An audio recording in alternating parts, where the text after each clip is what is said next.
What are 20 pools and a room full of board games doing right next to a factory? Could it be that a 3rd century Roman ceramics factory in Gedera had the same or perhaps even better employee-friendly conditions than Google?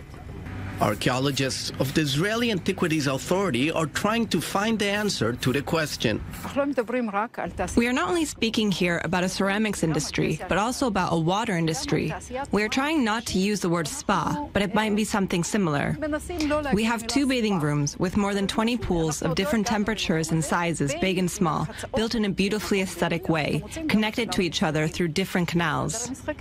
We don't know yet if the fun was for the workers. We found a game room that may resemble Google's rest area for their employees. We don't know yet if the game room was for the factory or if it was just part of the pool recreational area. What makes this finding special is that we found the board games all stored in one room. Etched into large stones are mankalas, a game that remains popular in Africa and around the world. We found this mankala in the middle of the room. It's as if someone finished the game, stood up and left, and it remained intact since. The amount of pottery found on the ground bears evidence that the factory operated for over 600 years. Most of the pottery remains here are from Gaza wine jars.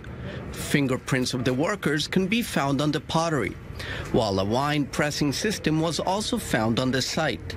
The complex heating system found here wasn't only for warming up the pools, but also for creating steam in the sauna. This was the sauna.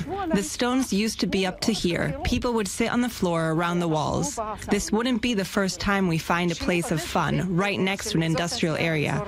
We have seen this before in Beit Shan and in Caesarea.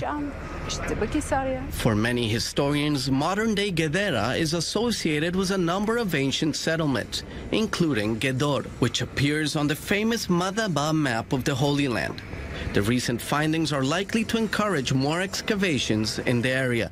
Daniel Campos, I-24 News.